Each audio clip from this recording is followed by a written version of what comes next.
Assalamualaikum warahmatullahi wabarakatuh. Alhamdulillahilladzi arsala rasulahu bil huda wa dinil haqq liyuthhirahu 'ala dini kullihi walau karihal musyrikun. Asyhadu an la ilaha illallah wahdahu la syarika lah wa anna Muhammadan abduhu wa rasuluh. Allahumma salli wa sallim wa barik ala Muhammadin wa ala ali Muhammad walhamdulillahi rabbil alamin. Kita pada kesempatan ini kita akan mengangkat, membedah buku Fakta Baru Wali Songo, dan kita memasuki bab yang kedua dari kitab ini, dan judul yang kita angkat adalah awal dan akhirnya terbentuknya komunitas Islam di Pulau Jawa. Perlu diketahui pada abad ke-14 Masehi,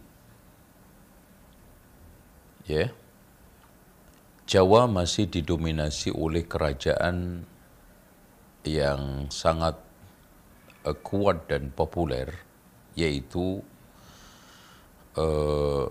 kerajaan Mojopahit, dan puncak kejayaannya pada zaman pemerintahan Hayam Wuruk. Kemudian patihnya dikenal dengan Patih Gajah Mada.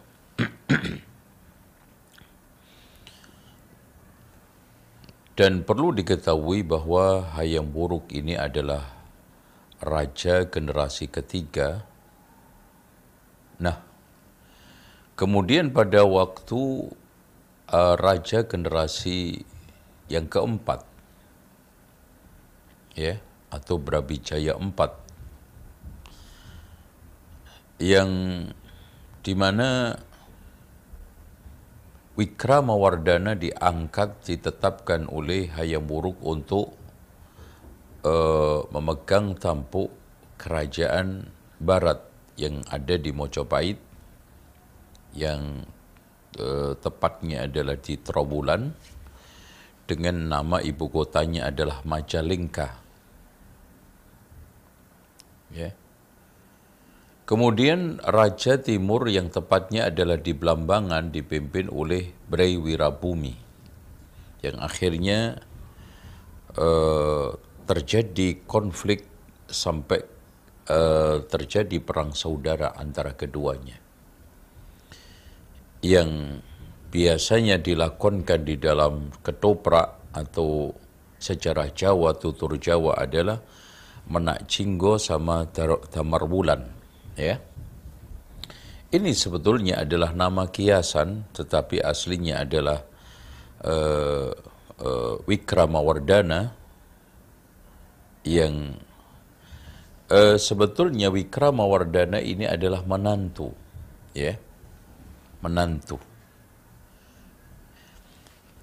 menantu dari Raja Mojopahit, dari Hayam Wuruk, dari Hayam Wuruk.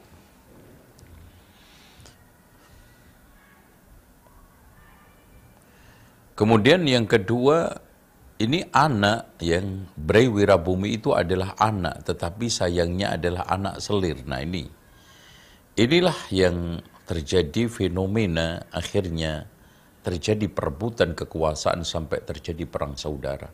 Yang satunya jatuhnya adalah menantu, yang keduanya adalah jatuhnya adalah anak, tetapi sayangnya anak dari putra selir, istri selir, yang memang tidak kuat, yang tidak kuat. Dari perang tersebut yang disebut dengan Perang Paregreg, yang menyebabkan kerajaan Mojopahit itu ancur-ancuran, bahkan terjadi kemelorotan politik, sosial, dan juga ekonomi.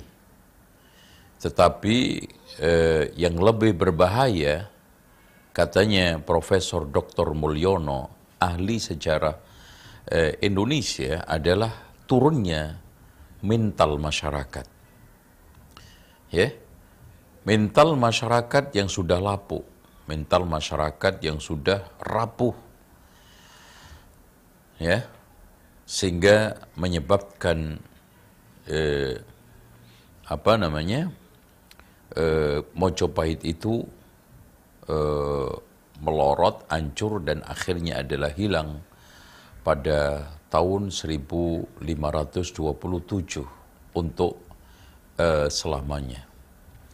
Apalagi setelah itu disusul pemberontakan. Ada pemberontakan Sadeng, ada pemberontakan yang dilakukan oleh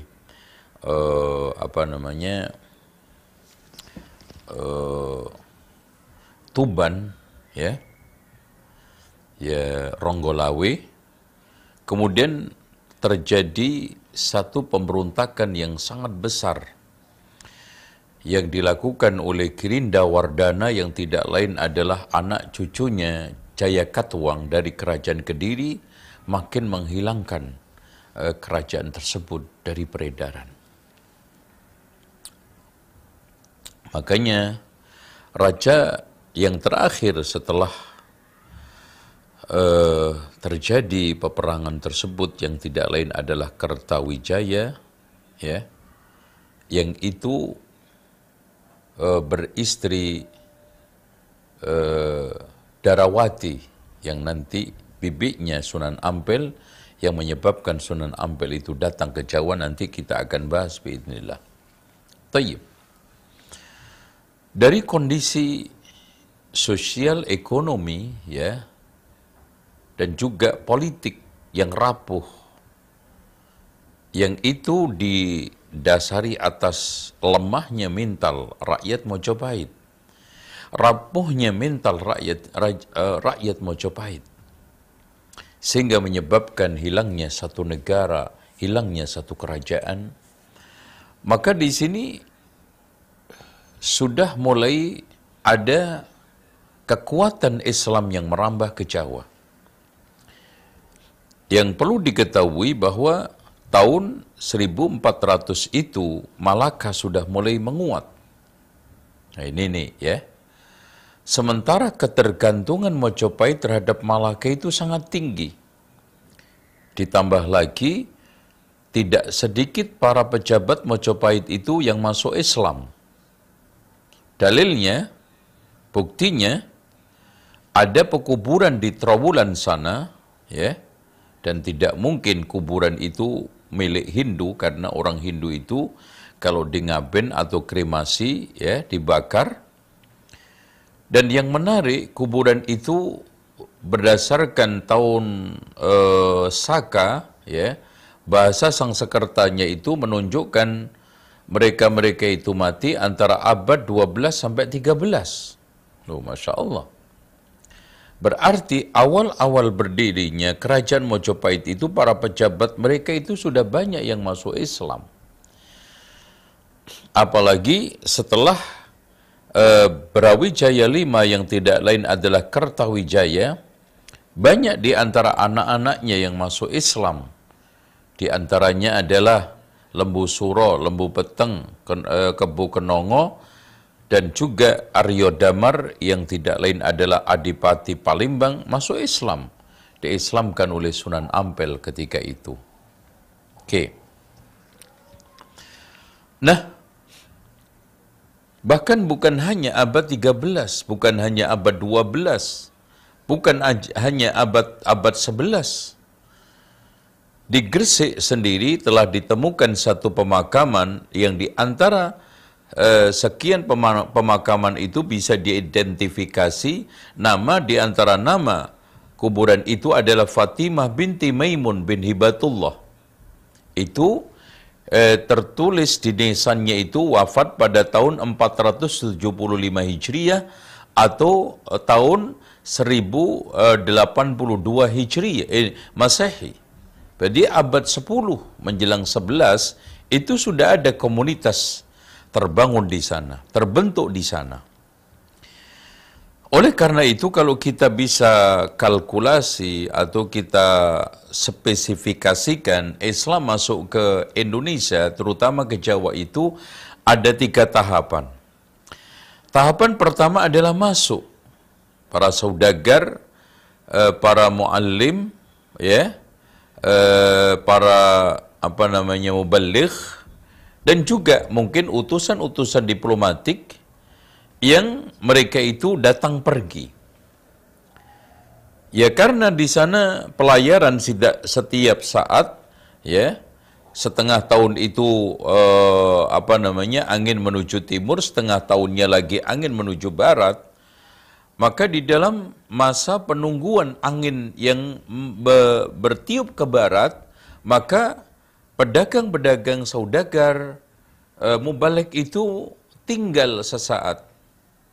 Ini, nah makanya Fatimah binti Maimun bin Hibatullah bersama keluarganya yang dikubur di Leran Gresik itu, yang tidak lain adalah mereka-mereka disinyalir para pedagang, para saudagar yang menanti, ya, menanti pelayaran menuju ke barat atau menuju ke timur, kemudian akhirnya di sana membentuk satu komunitas tinggal sementara. Dan perlu diketahui bahwa pelabuhan dari mulai Gresik, kemudian pelabuhan Tuban, ini adalah pelabuhan paling ramai di Jawa yang menghubungkan berbagai macam pelayaran, baik itu yang datang dari Malaka, atau datang dari Cirebon, datang dari Banten, datang dari Aceh, ya, datang dari Palembang. Ini semuanya bersandar di Tuban dan kemudian di Gresik. Bahkan Tuban Gresik ini juga menghubungkan pelayaran ke timur, termasuk ke Ternate, ya, bahkan ke Fak-Fak dan yang lainnya.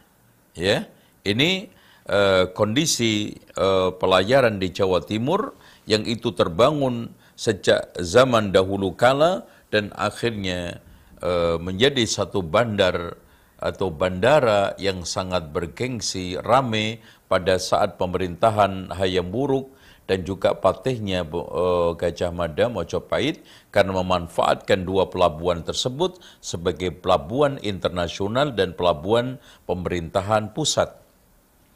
Makanya kenapa Ronggolawe bersama turunannya yang itu tidak lain adalah Menteri Luar Negeri, yang sekaligus juga Menteri Perdagangan, yang sekaligus juga memegang bandar-bandar tersebut, itu ada di Tuban. Karena tolong diperhatikan, sejak zaman dahulu Menteri Luar Negeri, Menteri Perdagangan, dan juga Menteri Pelabuhan itu selalu dikantorkan di daerah-daerah pantai, itu ya, dikantorkan di daerah-daerah pantai ini.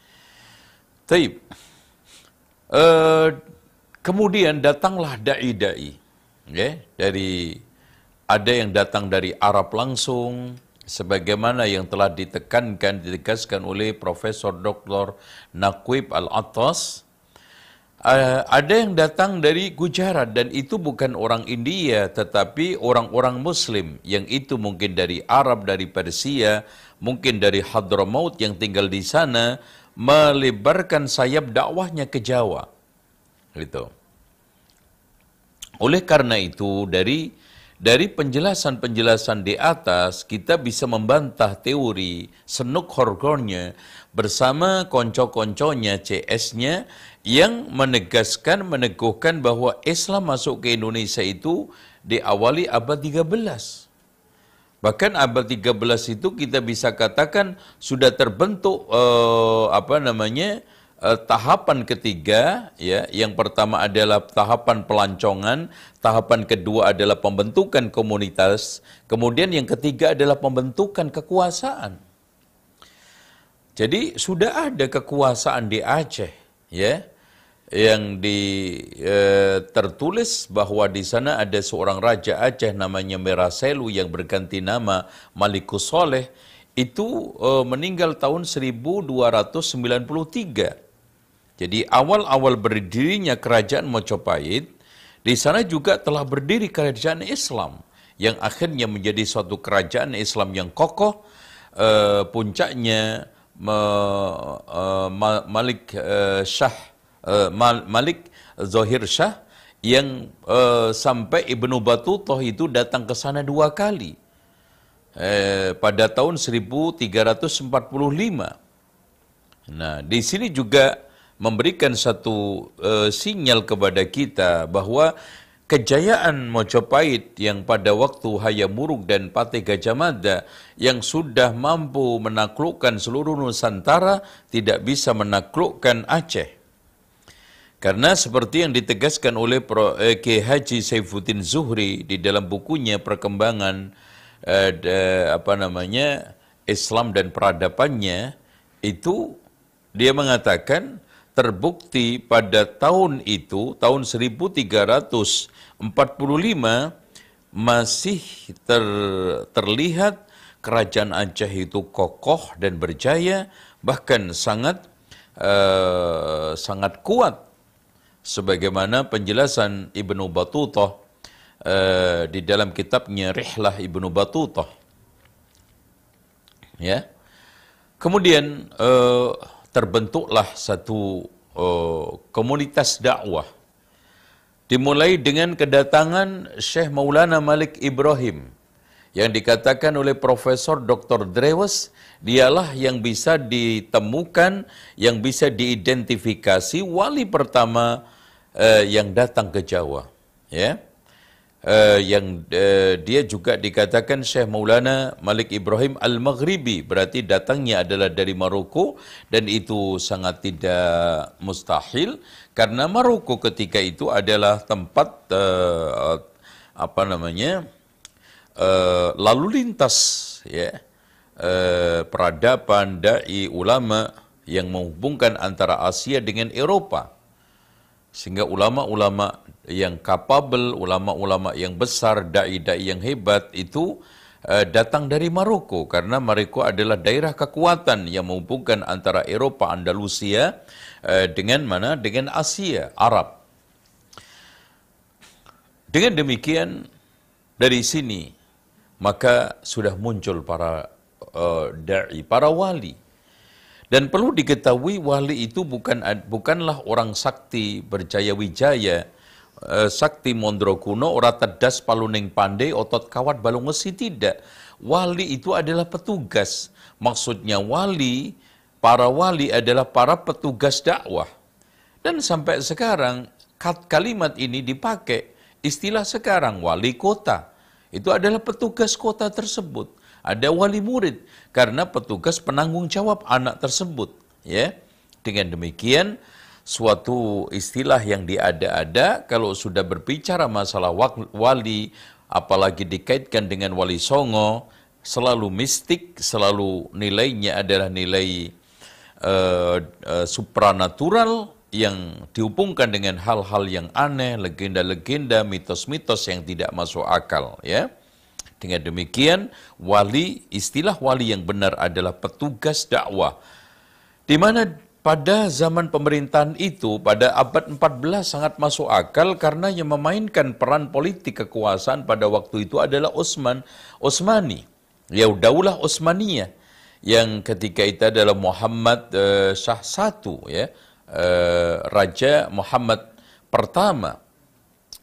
Beliaulah yang sekarang ini merintis atau membuat satu gelombang dakwah ke arah timur, India Timur itu sangat masif, ya. Dan pengiriman itu dilakukan dengan cara diplomatis, ya. Tidak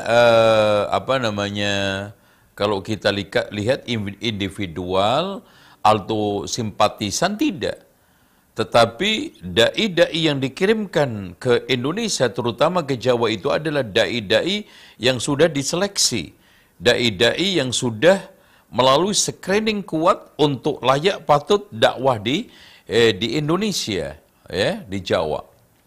Nah, Syekh Maulana Malik Ibrahim ini disebutkan oleh para ahli sejarah pernah tinggal di Gujarat, kemudian pernah juga tinggal di Fatani. Makanya salah satu anak cucunya adalah Daud Al-Fatani. Makanya di sana juga ada daerah namanya Gresik. Persis seperti yang ada di Jawa, ada Gresik. Ya. ini semuanya memberikan satu sinyal bahwa hubungan dai pada zaman dahulu adalah hubungan lintas dunia, hubungan global, ya, untuk mengeksiskan Islam, untuk memperkokoh, memperkuat Islam. Makanya kalau kita lihat hubungan diplomatik antara Sriwijaya dengan pemerintahan Umar bin Abdul Aziz itu tidak hanya sekedar membangun hubungan ekonomi, membangun hubungan diplomatik, membangun hubungan politik, tetapi juga agama. Makanya raja kedua yang tidak lain adalah Indrawarman, ya, raja kedua Sriwijaya berkirim surat kepada Umar bin Abdul Aziz untuk meminta kepada Umar bin Abdul Aziz untuk mengirim utusan yang bisa mengajarkan dia tentang Islam. Masya Allah. Begitu juga yang lainnya. Makanya kalau kita membaca tulisan yang ada di Nisan Maulana Malik Ibrahim yang ada di Gresik itu, tampak sekali beliau itu seorang dai yang bukan simpatisan individual yang abal-abal, ecek-ecek, tetapi mereka itu beliau ini diutus oleh sesuatu kekuatan politik besar. Makanya kalau kita baca di dalam nisannya, ya, kita baca tekstual di sini, di sana tampak penjelasan yang sangat mengakar bahwa beliau ini adalah orang hebat, ulama besar, tokoh sosok karismatik yang disegani oleh raja, para sultan, menteri, dan mereka-mereka juga orang-orang miskin menjadi tumpuhannya. Ini bunyinya, ini adalah makam seorang yang diharapkan mendapatkan pengampunan Allah dan yang memohon rahmat Tuhannya, dan guru para pangeran, lihat nih, sandaran para sultan dan menteri, serta siraman bagi kaum fakir dan miskin, yang bahagia dan syahid, cemerlangnya simbol negara dan agama Malik Ibrahim. Semoga Allah melimpahkan rahmat, keridhaannya kepada arwah beliau, dan semoga arwah beliau diterima di surga. Telah wafat pada hari Senin, tanggal 12 Rabiul Awal, tahun 822 Hijriyah. Ini Masya Allah. Jadi, dai-dai yang datang ke Indonesia itu bukan dai-dai yang abal-abal. Ya, bahkan mereka yang datang di sini adalah selevel ulama.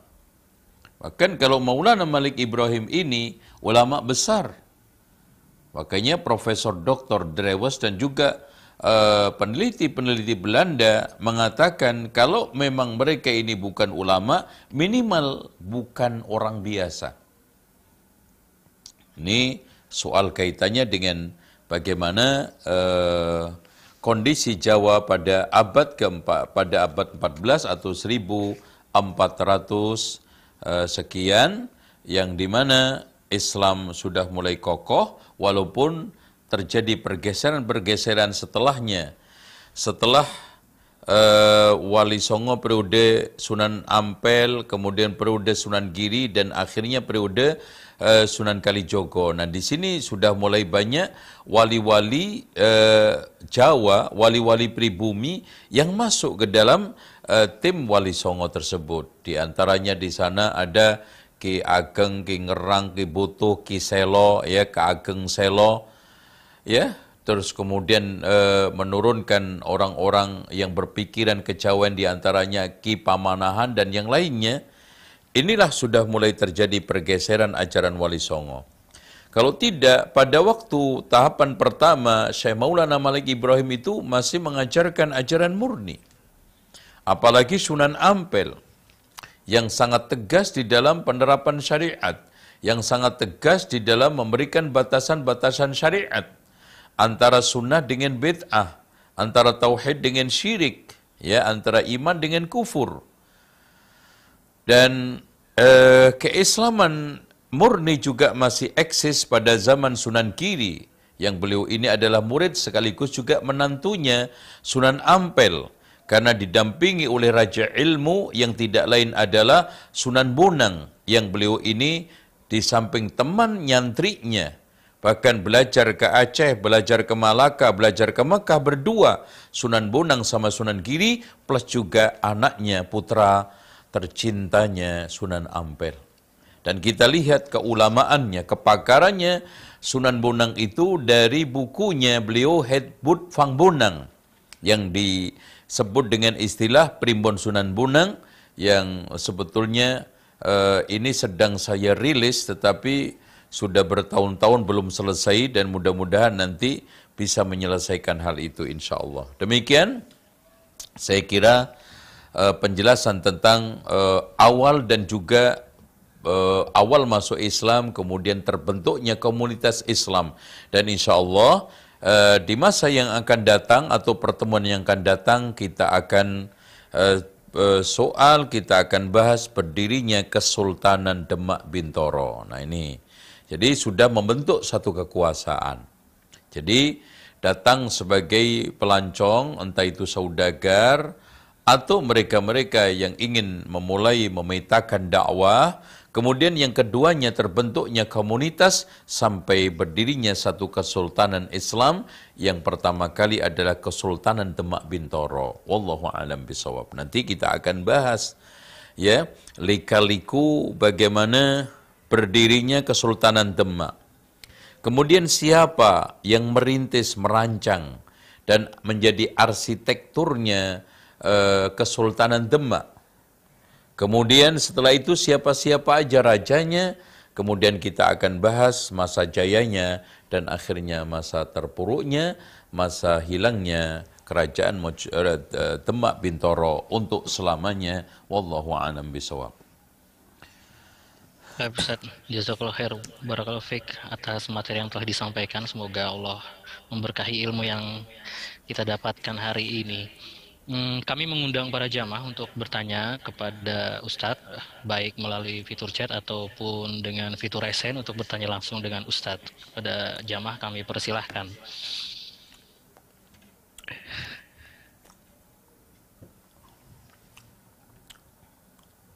Sementara belum ada pertanyaan yang masuk, Ustadz. Mungkin bisa langsung disampaikan kesimpulan atau seperti apa, Ustadz? Ya, oke. Taib, insya Allah kita sudah sampai kepada satu kesimpulan. Alhamdulillah bahwa intinya dari apa yang saya sampaikan itu kita bisa petik faedah sejarah. Bahwa Islam masuk ke Indonesia itu melalui proses yang panjang, ya, melalui proses berabad-abad. Dan yakin itu bukan merupakan suatu perkara yang mudah. Perjuangan para da'i yang ribuan saya katakan, sebagaimana yang dikatakan oleh Suluk Wali Sana itu, bahwa jumlahnya wali itu ribuan, jumlahnya petugas dakwah itu ribuan, mengalami suka duka yang sangat berat untuk membangun Islam di Indonesia secara umum dan di Jawa secara khusus. Sampai dari mulai minoritas sampai akhirnya menjadi mayoritas. Nah, sekarang kita generasi saat ini yang perlu diambil hikmah, dipetik adalah apa? Bagaimana kita itu membangun satu kekuatan Islam ini butuh satu kinerja yang besar, kerja keras, dan yang tidak lain adalah profesionalitas, amanah, dan ilmu yang kuat. Karena dakwah tanpa ilmu akan banyak membingungkan, menyesatkan, bahkan akan merusak. Itulah yang dipahami oleh para da'i, para muballigh yang datang dari Arab. Sehingga akhirnya bisa menjadikan Islam itu mayoritas yang disebutkan di dalam lagunya Sunan Kalijogo, tak ijo royo-royo, tak senggo kemanten anyar. Cahangon penekno blembengiku, lonyo-lonyo yo peneken kanggo tombo dodo tiro. toto tiro, kumitir bedah ing pinggir, tontomono dan seterusnya itu. Ini memberikan satu pelajaran buat kita juga bahwa kita wajib melanjutkan, wajib estafet. Kalau tidak, maka Islam ini nasibnya seperti agama-agama lain. Kalau tidak didakwahkan secara baik, kalau para pemeluknya ini loyo malas, tidak punya gairah untuk menyebarkan agama, maka akan hilang. Maka akan menjadi minoritas lagi. Karena itu sunnatullah. Walan tajida li sunnatillahi tabdila. Kamu tidak akan mendapatkan sunnatullah itu berubah. Yaitu apa? Ketika sekarang ini qallal munkir kathural munkar. Ketika yang mengingkari itu sedikit, maka kemungkaran akan banyak. Wa idza kathural munkir qallal munkar. Ketika yang mengingkari itu banyak, maka kemungkaran itu akan sedikit. Gitu ya.